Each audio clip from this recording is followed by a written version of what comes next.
Good morning, everybody. As the chairman said, I'll be talking about low carbon dairy farming.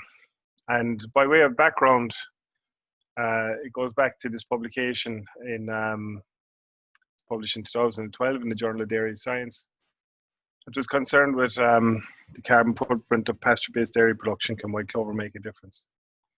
And it's based on work that we'd been doing since 2000. We'd been comparing different systems in Salahead, fertilizer nitrogen-based systems, clover-based systems, different levels of intensity. And we had 9 years data together from between 2000 and 2009. And in this Department of Agriculture funded project, then we started in 2008. We brought all that data together in the project and looked at what impact that had on the carbon footprint. And what we found that the clover-based systems had 16% lower carbon footprint than the fertilizer nitrogen-based systems. At the same time, and as part of a different project, we looked at the same dairy systems, and in this case, we compared the economic comparison of the dairy systems. And this was published in 2012 in Grass and Forage Science. And what we found in that there was no difference in profitability between the systems, between the high nitrogen systems and the clover-based systems. And what we conclude from these two parts of work was that we can substantially reduce the carbon footprint of the milk production without impacting on profitability. As part of that project, we also look at the science underpinning that, and we have a couple of publications on that as well. Well, we have many more, but these are two that I'm highlighting here. And again, the outcome from that, or the key message, is that there was negligible nitrous oxide emissions associated with biological nitrogen fixation. So you could well ask, like, why am I getting all heavy here with showing all these papers? And really what I'm trying to do, and this is the end of it now, what I'm trying to do is to show that there's very strong science underpinning the message here, that we can reduce emissions, and we can show how it can be done. And that will reflect as well with the current work we're doing, which is following on from that.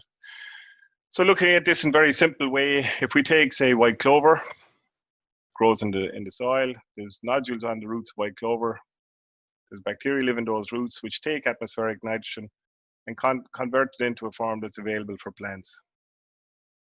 All this process takes place beneath the ground, and because of that, there's no nitrous oxide emissions. And as has been explained in earlier presentations in this series, nitrous oxide is a very important greenhouse gas.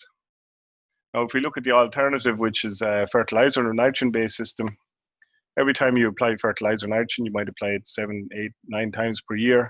There's a pulse of nitrous oxide released after every application.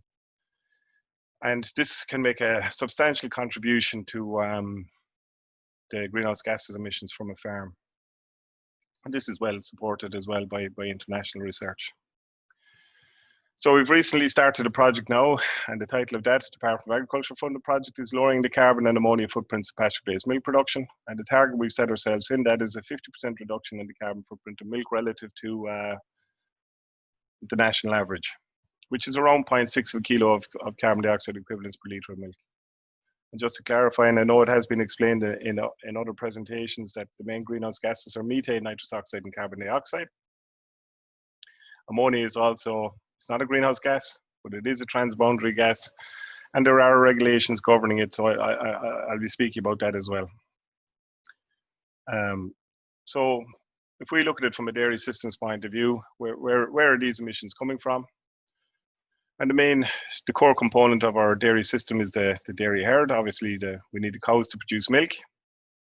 And then you have replacement heifers that are needed to maintain the dairy herd over time. And cows eat grass, concentrates, silage, and in the process of ruminant digestion, they release methane. Some of that is coming from the replacements. And that methane accounts for around 50% of all the emissions coming off a dairy farm, all the greenhouse gas emissions. So what can we do to lower it from a systems point of view? We can increase the lifetime milk production per cow, which will help to lower emissions, and also we can lower replacement rate. And both of those things are the main drivers or key drivers of the EBI, and there's been substantial progress in that over the last number of years.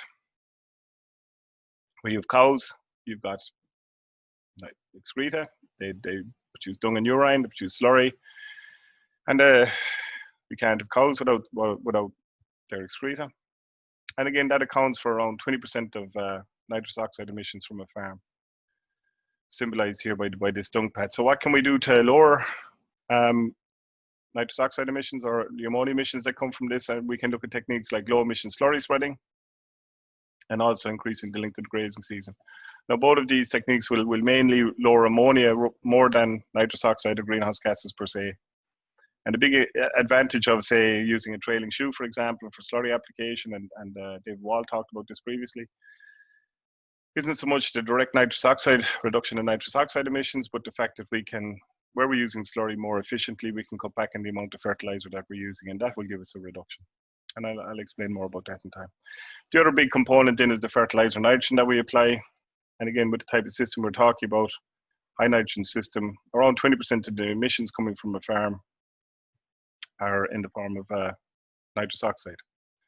So that accounts for about 90% of the emissions. The other emissions then, smaller amount of carbon dioxide from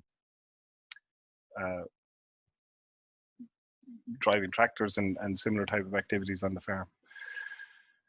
The things we can do to lower emissions from fertilizer is to replace, say, CAN, for example, with protected urea, and Patrick Forstall talked about this last week, and also maybe making use of clover in the system, red and white clover, and I've pointed this out already or highlighted the background to this. The last component of the system then is soil sequestration and the capacity of the soil to take carbon out of the atmosphere. We've been measuring soil carbon in soil ahead for the last 20 years. And I'll say something about that. But really, if we take our overall system here, and if we draw a line down between it, breaks down into two main parts as I see it. One is on this side, on the left-hand side, you have the numbers. Essentially, all the emissions here are associated with livestock numbers, more cows, more replacements, and if you have cows and replacements, they produce slurry. And it's a numbers game at this side of the line. The other one then is the nitrogen. And if you're to target cutting emissions, and what I'll be primarily talking about today is looking at this side of it, at the nitrogen side, because ultimately we need cows. We need cows to produce milk. If we don't have cows, we're not producing milk. We can't really do without the cows. But nitrogen, there are things that we can work on in terms of cutting emissions on this side of the line. So if we go on then to talk about systems analysis, and the first system that I talk about here is kind of a standard system that most people will be familiar with. It is based on the old Moore Park blueprint, 2.5 livestock units per hectare stocking rate, 280 kilos of nitrogen per hectare, using CAN and urea, and splash blade slurry application. Most people will be familiar with this type of a system. I'll just point out here that when we look at the big emissions from the farm, you can see that the big three are methane, excreta, here, as we talked about, and fertilizer nitrogen. And if we look at these two, excreta and methane, these is 67% of the emissions are livestock related. They're related purely to numbers. And there's very little we can do about that as things stand. Joe Patton talked a few weeks ago about the silver bullet to lower methane emissions. That's something that's being researched, and that's something that could be very important, of course, because the alternative is a lead bullet, and we start cutting livestock numbers, and really that would undermine our capacity to produce food. But I'm going to focus here at this end of it on the nitrogen fertilizer end. As I said, this is where we'll be doing most of the work. So the next system that we look at here is if we replace the CAN and urea with protected urea and low emission slurry spreading, take out in this case, a band spreading as opposed to splash plate. Same stocking rate, 2.5 livestock units per hectare. We've lowered the fertilizer nitrogen to 250 kilos per hectare, only using protected urea right across the year, no other fertilizer nitrogen. So we cut the nitrogen fertilizer rate in line with making more efficient use of slurry, which is technically possible. And this type of system is very easy to run, works fine. We've run it now for a number of years in Salahead. So essentially, it's only using protected urea and band spreading, and this will give us around 9% lower emissions. half of those emissions coming from using protected urea instead of CAN, and the other half coming from the lower nitrogen fertilizer use associated with low emission slurry spreading. And this is a system that's very simple, very easy for farmers to adopt straight away.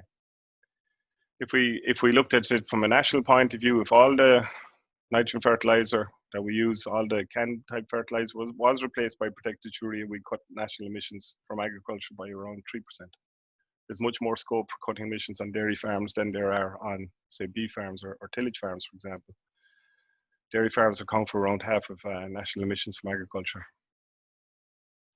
The next system then that we look at is where we introduce clover into the system. And this goes back to the systems that we've been using, say, in solid since around 2004. 2.5 livestock units per hectare, cutting the fertilizer used to 125, only protected urea, band spreading slurry application, and using clover. So we're using protected urea, clover here to replace fertilizer nitrogen and low emission slurry spreading. And that gives us around 18% lower emissions. So substantial emissions, similar to the starting point that I talked about. It still doesn't really get us down to the target that we set for ourselves. And when we look at this scenario, when we look at it and say, well, what else can we cut? There's only one real area left, and that's this area here, fertilizer. So we're looking at this system. We've run the system last year. We're trialing it again this year, and I think that's the big challenge. As Professor Boyle said at the beginning of the series, we can do a lot of things on spreadsheets. We really need to do it on the ground, and we've been testing this system, only clover-based system with low emission slurry spreading. And in this case, we get 26% lower emissions. And you could well ask the question, why are we going to this very extreme type of a system? Is it realistic? And I suppose the justification I would say to that is if you look at the national situation, there's a target to cut emissions from agriculture by 10 to 15%. As things stand, emissions from agriculture are increasing. It's mainly driven by dairy expansion, as we know. And like the question will come sooner or later is how are we going to cut these emissions, and how will they be cut, and who will take the cut? Is it going to be the low stock dairy beef farmer that has some forestry and is already operating an almost carbon neutral system? Will it be a dairy farmer that had 70 cows and will now has increased to 80 cows or 85 cows?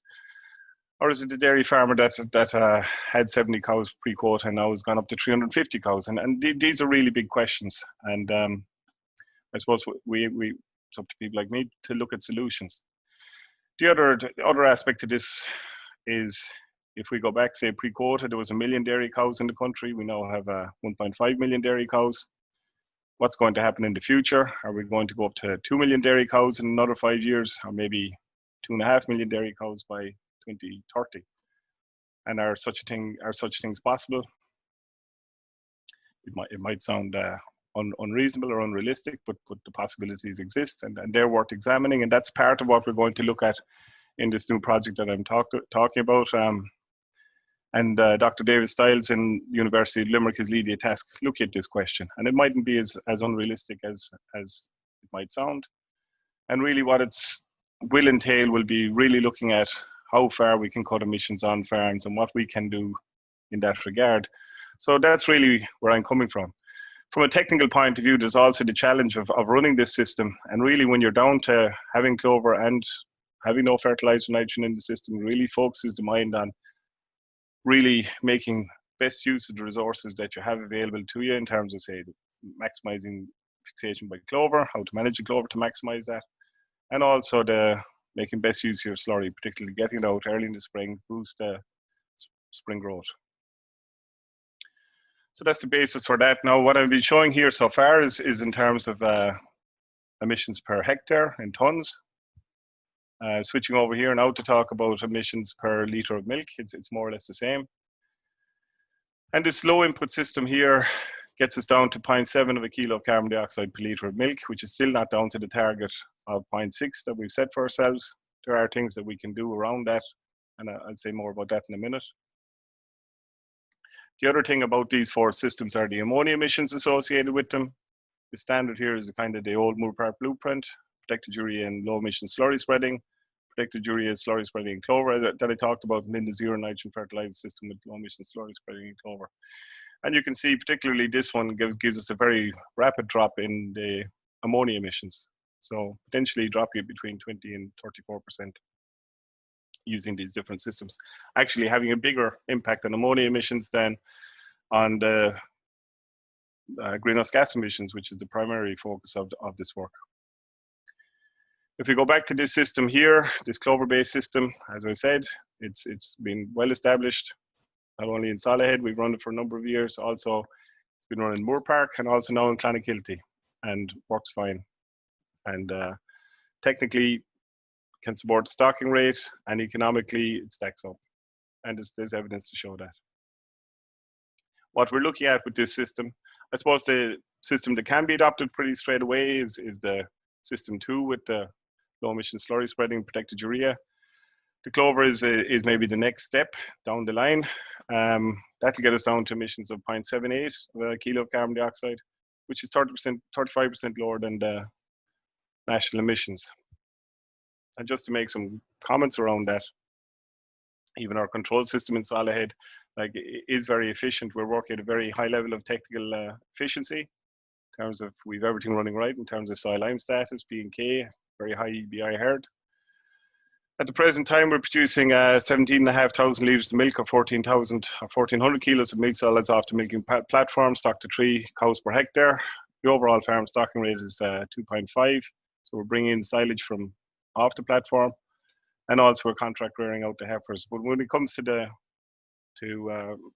looking at the emissions, we include all the emissions from all different parts of the system, including the contract reared heifers. And as I said, our emissions per litre of milk are down at 0.78 of a kilo of carbon dioxide.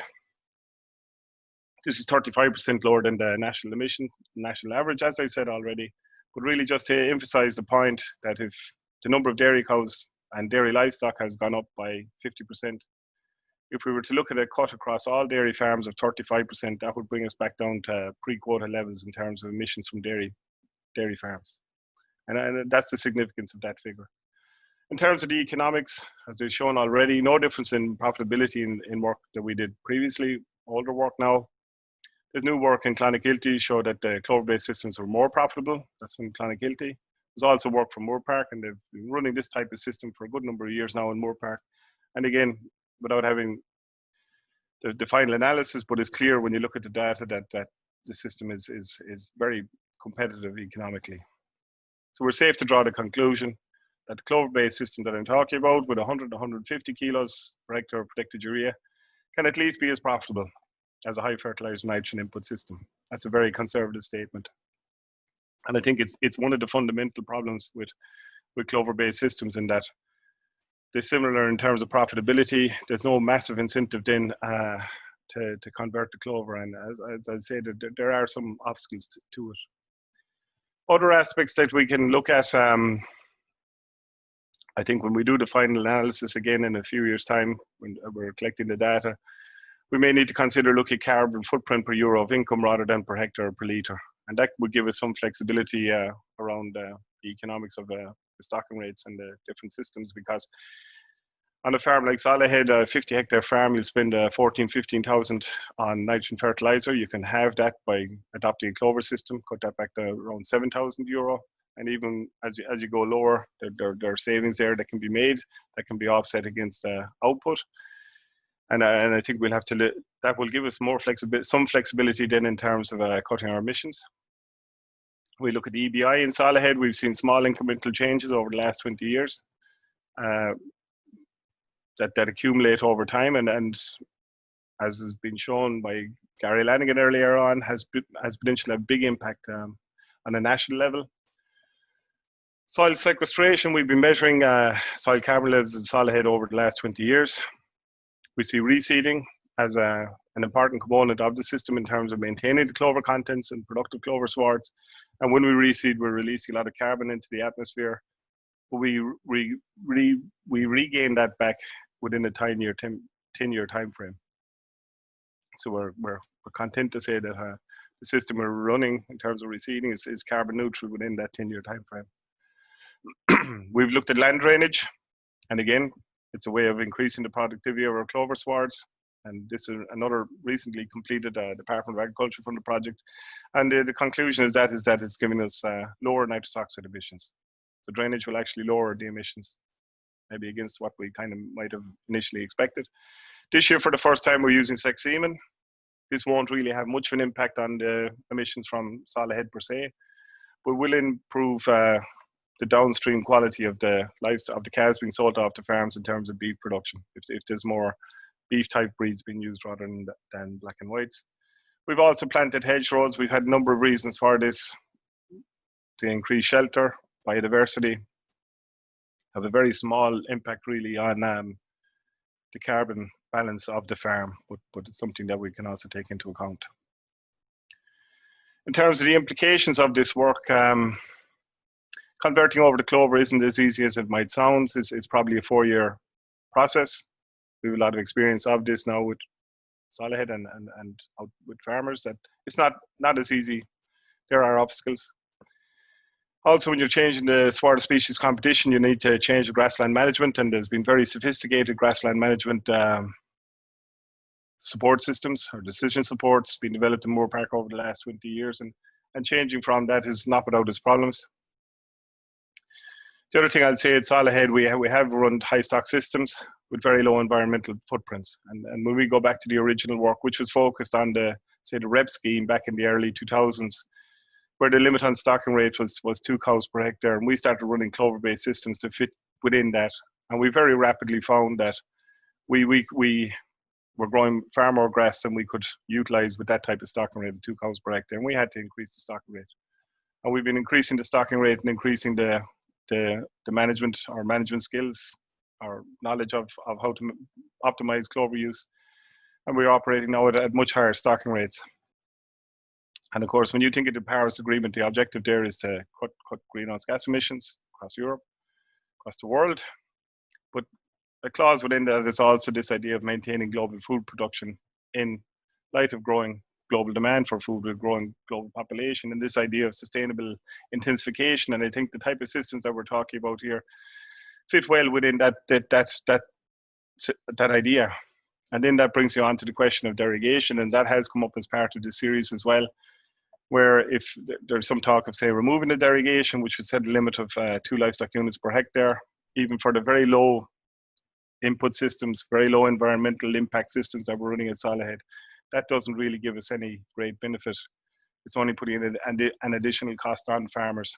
And I really question if limiting stocking rate is the right way to go in the context of what I've just said here in terms of cutting greenhouse gas emissions, cutting ammonia emissions, and also in terms of the impact on water quality. And we've long-term data sets on water quality at Salahead, on nitrate levels and on phosphorus loss.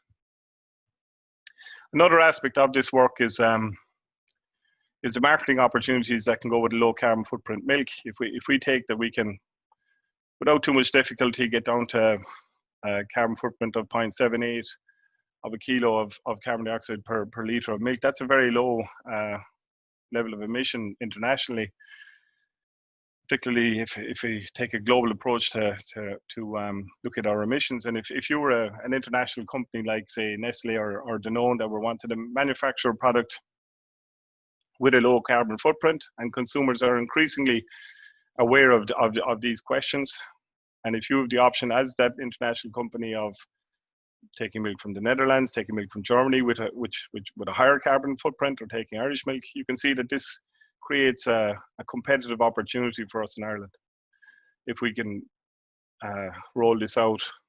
And then this brings us on, the same question brings us on to the question of organic production.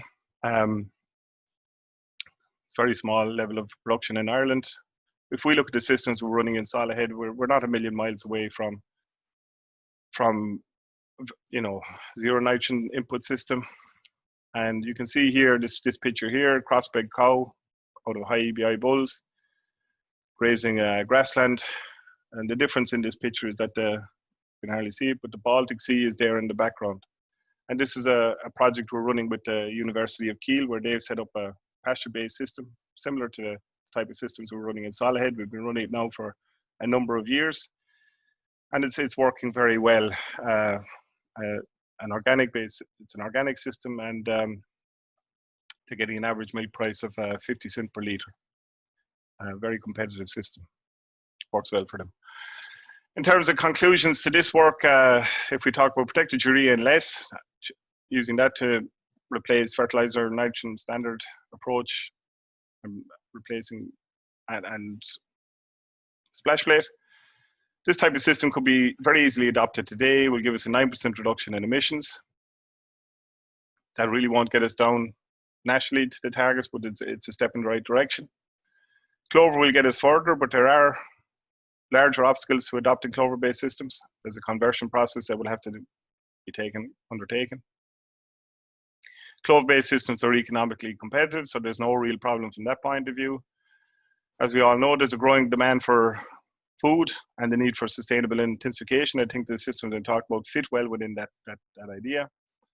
And finally, I think there are some upsides to this in terms of, say, marketing opportunities if we can develop, say, milk with a much lower carbon footprint and ammonia footprint.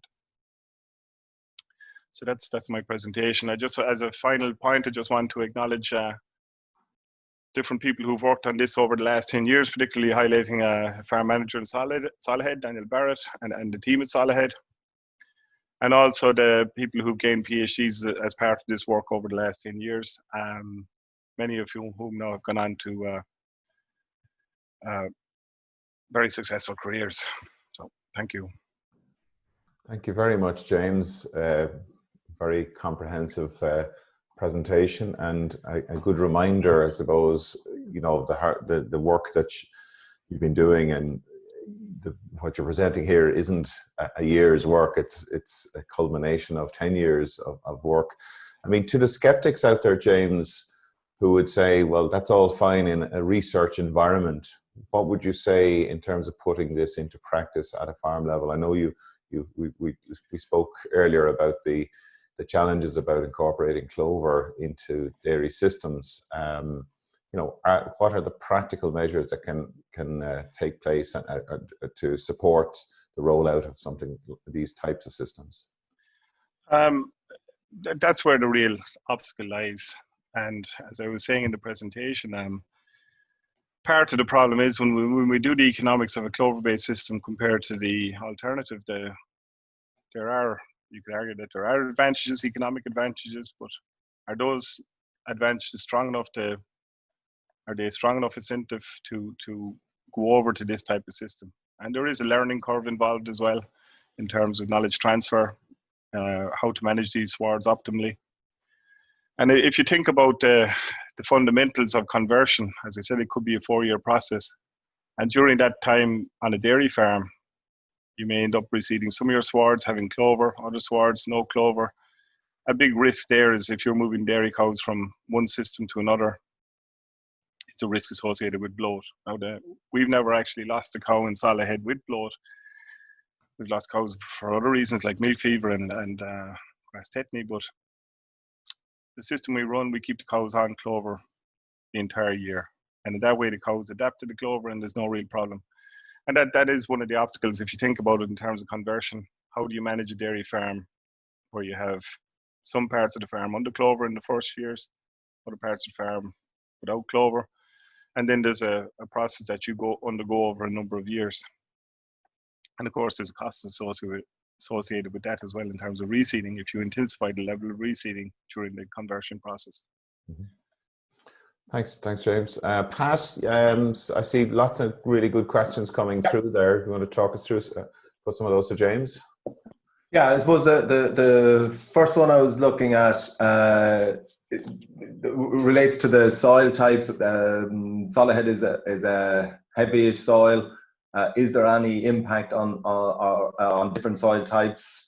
And there was a second part to that question, looked at the persistency issue. Are you maintaining the clover in the sward, and how are you doing that? The first thing in terms of soil type, in general, the lighter the soil, the better the clover. The heavier the soil, more difficulties. On the other hand, the lighter the soil, the lower the background release of nitrogen, and the heavier soil, you get more background release. And there is a trade-off there between clover, background release of nitrogen, and fertilizer nitrogen use. Solid is a relatively heavy soil. It's a difficult soil, more difficult to manage for clover than say some other soils like Moorpark, for example. But we've managed to maintain the clover there without any great problem, maintain productive clover swards, and that's something that we're focused on. Like the key, as we see it right now, we need to reseed every 10 years, and we built that into our system, and that's part of what we're looking at in terms of this carbon neutral reseeding. We oversow. Management is key in terms of low post-grazing heights, how you manage the clover at different times of the year. What we found in recent years there is that tight grazing before the winter, which kind of conflicts with current recommendations in terms of really skinning out the swards before going into the winter, has a big impact in the following year. And we've also in Solihead looked at land drainage, spending a small amount of money every year on improving our drainage, and we think that's having a positive impact. I think technically there's no great problem with maintaining clover on a lot of different soil types in Ireland. Of course, we need to have more experience of different soil types, and that will only come with time. I think the key is getting that out onto farms and getting that to work for farmers, which I have worked on in the past, and it's not as easy. It's not easy. There is a challenge there. There's no doubt about it. And just I suppose in relation to early season, the question there in relation to early season grazing, particularly with the low, the zero nitrogen, how do you manage that in terms of getting that early grass, or have you adjusted calving rates or calving dates to adapt in? We've considered adjusting calving dates. We haven't, and there's a long story behind that, but we haven't. In terms of getting early grass with the zero nitrogen system, it's a case of just making use of your slurry, getting out. We apply the slurry with a band spreader on an umbilical system, so even if the soils are wet, we can get out and get the slurry on, and that's a key part of it across all the farm. And this is what I kind of mentioned during the presentation. When your back is to the wall and you have to get the production, you have to get the cows out to grass. You have slurry there as a resource. It often goes badly managed or half forgotten about. Having to rely on it really focuses the mind, and that focus gives you really a very efficient system that can work. James, well, we're testing it, so I won't say too much about that until we have a couple of more years under our belt. James, we're hearing from that New Zealand have announced 190 kilograms per hectare limit on synthetic nitrogen and a biodiversity strategy. And here in Europe, then we have the Farm to Fork, which is calling for a 20% reduction in fertilizer use. Question here is, should we be setting a 2025 as a target for Ireland to achieve this, or be more ambitious in the limits that we're applying to the use of chemical nitrogen at a farm level? I mean, it is a controversial one, but very relevant, I suppose, in the context of the nitrates derogation and in Ireland. I think that's really a question for policymakers and for shareholders and how they see what's the future vision. I think it's up to people like me to test these systems and say whether or not they can work. And like within the context of a research farm, it can work. You're clearly saying it can work, and that you have shown that there is a negligible impact on profitability. Is that true to say? Yeah, and I think that's supported by work in Clonakilty, that recent paper, and also Moorpark. There's clear evidence from the work Deirdre Hennessy and the systems they've been running down there for the last number of years. When you look at the figures, they're clearly competitive economically. Just a quick question there. You mentioned about the drainage and the fact that that's actually lowering emissions. Could you clarify how how that is? Just we have a question here. How does drainage lower emissions? Well, okay, so we have a couple of papers on this recently. So the first thing we looked at, we tested different systems of drainage in Salahead. We looked at what impact that had on nitrous oxide emissions. We looked at it in terms of carbon, soil carbon. Found no change in soil carbon, which when we compared to receding, of course, we're putting in the drainage at a deeper depth. We looked at it's as simple as this. When you look at nitrous oxide emissions from a soil, as a general rule, the wetter the soil, the more nitrous oxide that you get. It's this process of denitrification that people will be familiar with, where you have nitrate that gets broken down in the soil, particularly under wet anaerobic conditions. When you drain the soil, you release the water, you reduce the amount of wetness, and therefore you lower the amount of denitrification that's taking place. That's the simple explanation. So you get less nitrous oxide. The other thing that we found was by improving drainage, we lowered phosphorus loss as well, because there was less overland flow where we improved the drainage. So a win-win situation there.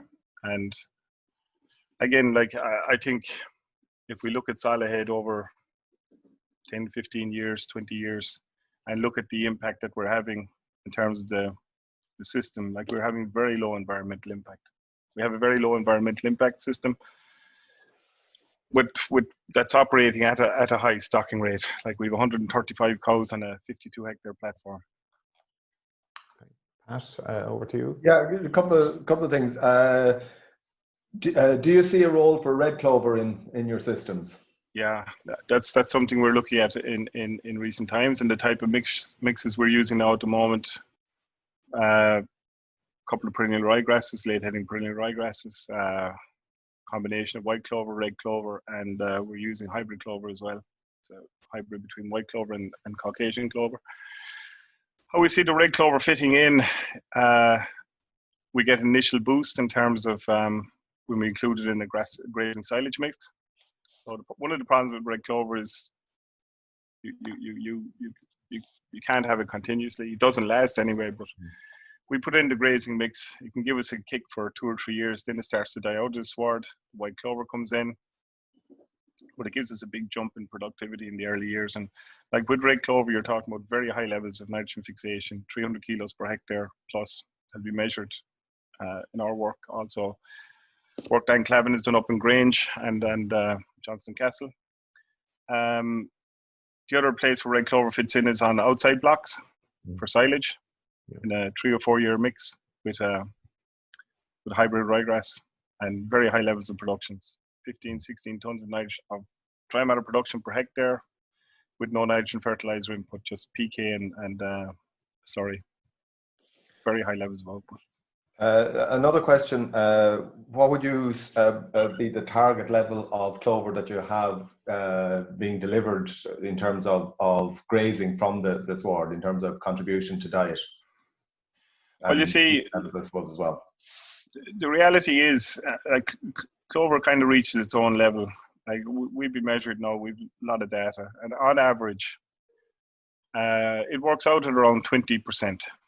Now, the less nitrogen we use, the more we get on an annual basis. So we can, if we take out the nitrogen as we've been talking about, that'll push our annual average up to 25%. Now that'll vary between April when it's at its lowest, because clover goes through an annual cycle. Increases rapidly during the summer, it can go up to 50% of the sward, and then it tends to die out of the sward over the winter. And that's why grazing management around the winter is absolutely crucial in terms of maintaining clover. The less nitrogen fertilizer you use, the more clover that you'll have. And soil type will come into that as well. And like in Salahead, we're more or less fixed within that band of 20 to 25% on an annual basis. If you have lighter soil, you probably get up to higher levels.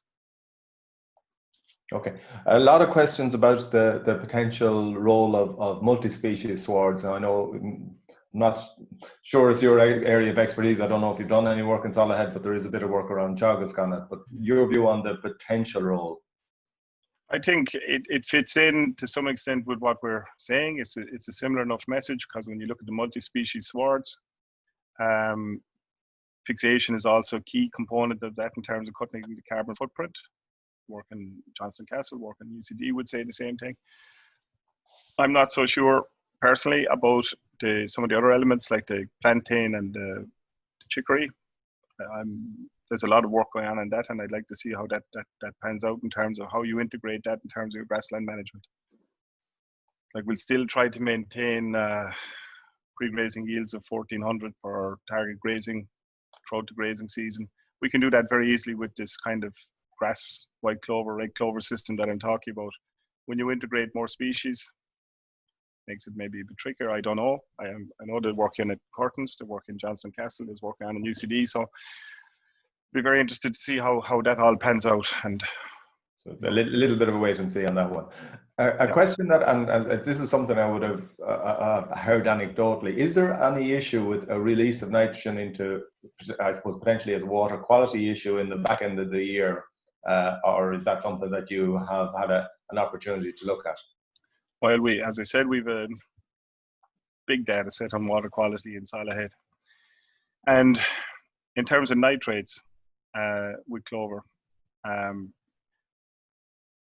ultimately, if you have a nitrogen system, you're putting nitrogen into the system. Cows eat the grass, you get urine patches, and they're a major source of leaching, particularly on lighter soils. If you introduce clover to replace that nitrogen, you end up with exactly the same problems in terms of potential losses. Now, we've measured it in Salahead, and Salahead is representative of a lot of the around a quarter of the soils of Ireland. And Gary Lanigan, a few on the Brendan, other people have been looking at the particular site that we have in Salahead, and basically, I think Salahead is like a big denitrification factory where any surplus nitrate that's there gets denitrified down to nitrogen gas. So we don't really have a problem in Salahead in that regard. Actually, very low levels of nitrate, both in wells and in the drains draining the farm. That's not to say that clover will give us any great improvement in that regard on more vulnerable soils. Okay, and I suppose there's a few questions there in relation to your methods of introduction and maintaining clover levels in the sward in terms of sowing and oversowing, or what are you doing? Well, I suppose when we started to work back years ago, we were using oversowing only as a low-cost way. The kind of systems we're using at the moment, reseeding is a key component of that, and it has to be a key component of it. We'd recommend reseeding on a 10-year basis, and within that, if you put in new sward, you're going to get very high levels of production for the first 3-4 years, particularly if there's red clover in there. Gives a big boost. Red clover will start to die out over time. We then go in and oversow after 5 years, maintain the clover content, and then let that run, then reseed after another 5 years. So we're on a 10-year cycle with regard to reseeding and oversowing on a 5-year basis within that, if that makes sense. Yeah, there's a couple of questions around methane, and I know that's not the focus of your talk, and we did have a talk which focused on that, one of the previous ones, so if you want to go back. But maybe insofar as you're having a target for a very high reduction in our greenhouse gas emissions, I presume methane at some point has to come into the thinking in terms of how that's going to be achieved, if it's going to be achieved. Absolutely, absolutely. And I said that in the talk, really, that would be a game changer to change everything and how we look at this whole systems approach. Not to throw cold water on it, I suppose there has been a lot of research done on it over the years, and we're still waiting for a solution. And I think we have to bear that in mind. But I think there's people better qualified to talk about methane than me. James, we have a question here in relation to the Teagasc approach to clover. Question here is, when will all Teagasc farms be switching to clover and low N use? I suppose that's in the context of being a demonstration farms, I would imagine, rather than necessarily research farms. That's happening as we speak. I think all of my understanding, all the Moore Park farms anyway are going over to clover-based systems. Okay, very good. With low nitrogen fertilizer input. The question here, while good results were seen for emission intensity reduction, What was the impact on total farm emissions? Was stocking rate increased throughout the system? Do you think there is a risk that if a farmer knows the emissions intensity is coming down by, say, using protected urea, it could lead to the farmer to thinking that they can increase their cow numbers? I think you did mention that your cow numbers, you did increase at one stage in response. Well, okay, so it's an interesting question. On the one hand, like for a lot of the graphs I showed there, the intensity per litre of milk and per hectare were the same level of reduction. We're talking percentages, 9%, 18%, 26%. That was the same because we fixed stocking rate. I also mentioned that if we were to look at, say, the profitability per hectare, that we could look at it in terms of carbon footprint rather than emission per litre or per hectare. So like in the earlier work that we did, we said a 16% reduction in per litre of milk. There was actually a 24% reduction in emissions per hectare. So there's higher emissions per hectare. If you were operating a clover system, maybe it's not as productive. Maybe you'd look at some of the flexibility around stocking rate. So there is some potential there. And I suppose part of the motivation for this work is to look at what potential there is there for further expansion. Now, if you take Solihead, we had 90 cows pre-quota. We're going up to 135 cows. We're rearing the replacement heifers on the farm. They're now contract reared. So we've kind of outsourced that to another farm. If you look at that in terms of the total land footprint, including the contract rearing farm, our emission intensity hasn't changed greatly in that regard. More cows concentrated on the platform because there's more land coming into it in terms of the contract rearing. There's actually no real change in our emissions per litre or per hectare. I know I didn't answer that very well, but no, that's fair enough. Question in relation to it says here, climate change is predicted to lead to drier summers. Currently, there is a soil moisture deficit in many parts of the country. Does clover enhance the sward's ability to cope with drier drought-like conditions?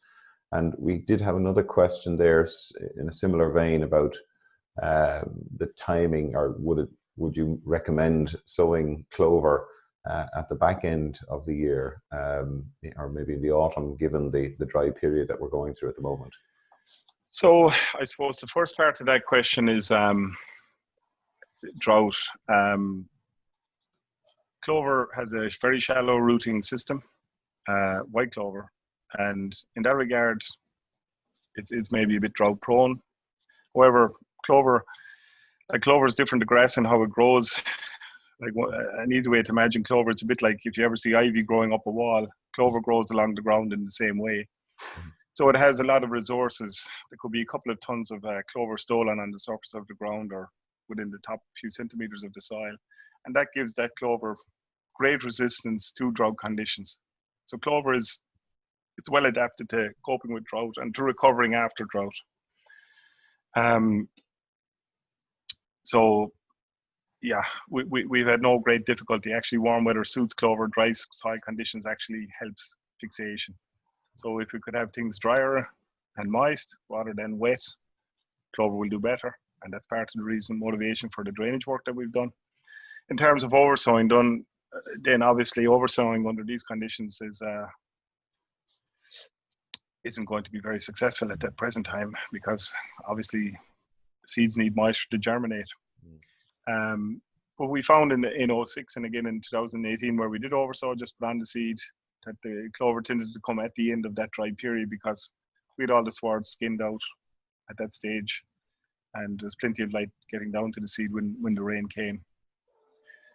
But it's certainly not ideal for oversowing under these conditions.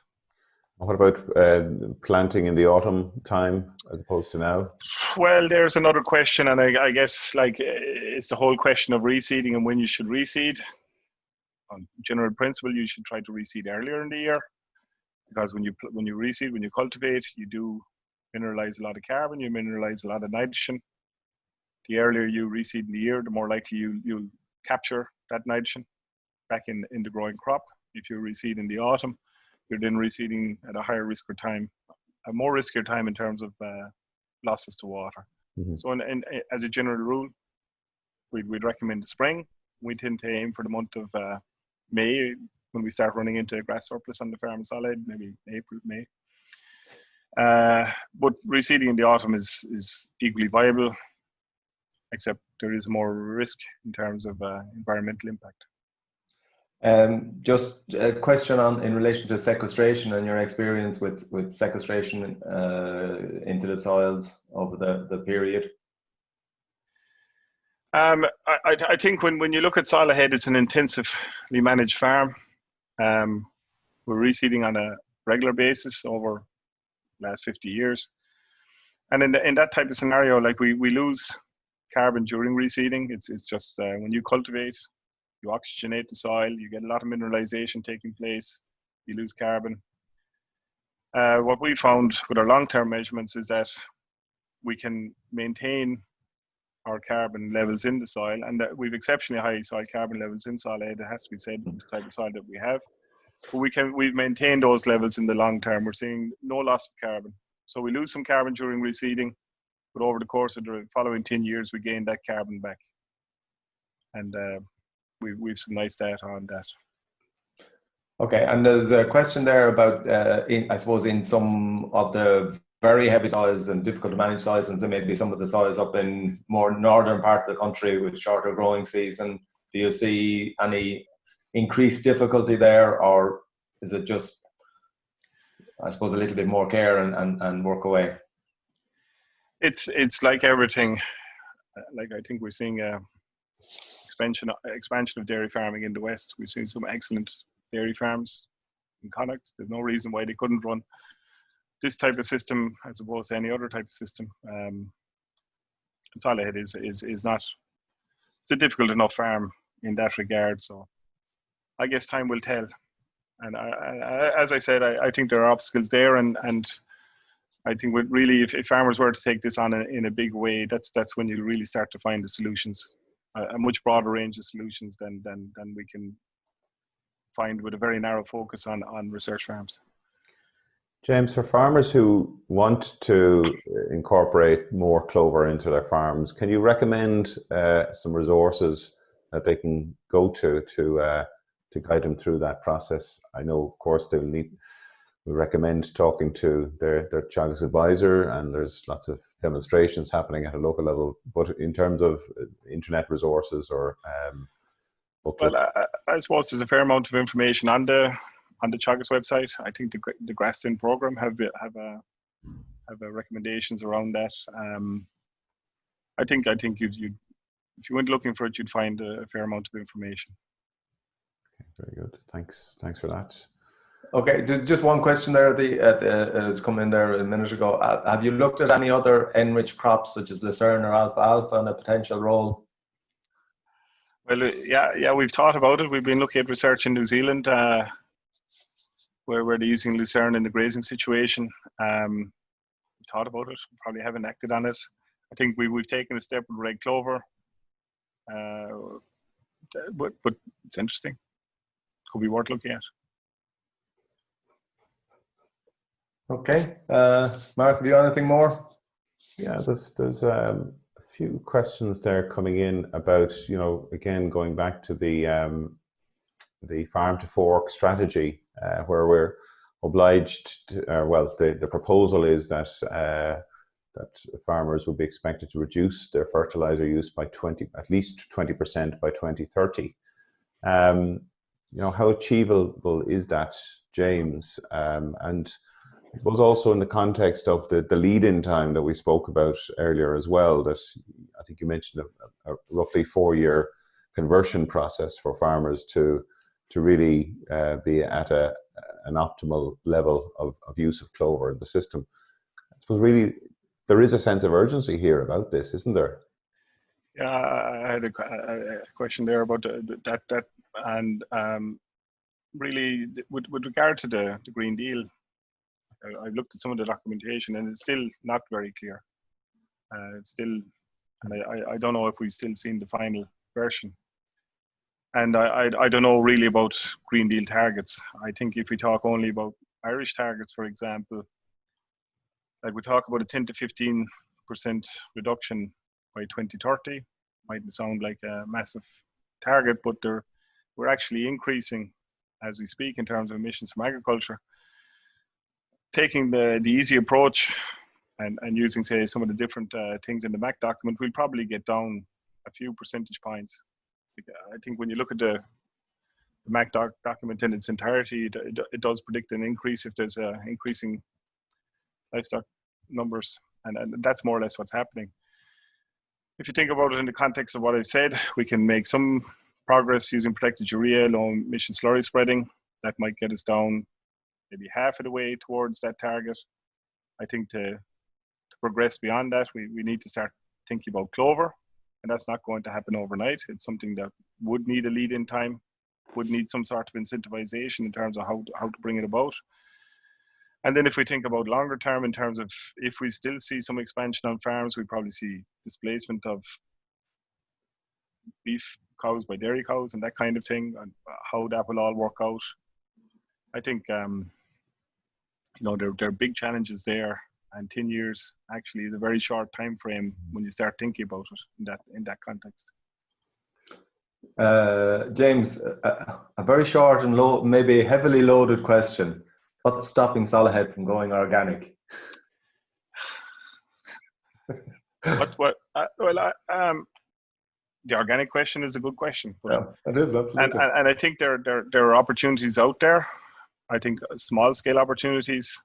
I think we could run an organic system when we look at the experience in the University of Kiel, the farm that they're running, which is very similar to type of ideas that we're operating in Solihead, and they're doing it very well. So there's no need for Solihead to go organic. We can work with them, and they're making good money out of it. You know. But it is one of the Green Deal objectives is to have significant increases in organic. But there's I suppose it's difficult enough in Ireland with the markets that we have. Yeah, and again, and like I say, one of the big co-ops, if they were to look at it from a technical point of view, I think there's a lot we can do. They would know better than about what market opportunities are out there, and kind of so. Again, that's where that's at. We hear about growing markets internationally, particularly around infant formula. China, there were concerns about milk quality, and organic infant formula having a strong market premium in China. So I think there may be an opportunity there. Technically, I think we can run a good system. We're just out of time now, I'm afraid. James, thank you very much for an excellent presentation and your very honest answers to some difficult questions there. I want to thank not only you, James, but Pat Murphy for dealing with questions, and also our team, Yvonne Maher and Andy Boland, who are key people in organising this series. Next week, I'll be joined by Jenny Deacon, who will be speaking about water quality. We're going to be shifting our focus over the month of June to looking at water quality and how agriculture can play its part in reducing emissions to water quality. So Jenny will be talking about the river basin management planning process next Friday. So with that, I want to thank you for listening. I hope you have a great June bank holiday weekend and stay safe at whatever you're doing. So thank you very much for tuning in today. Thank you.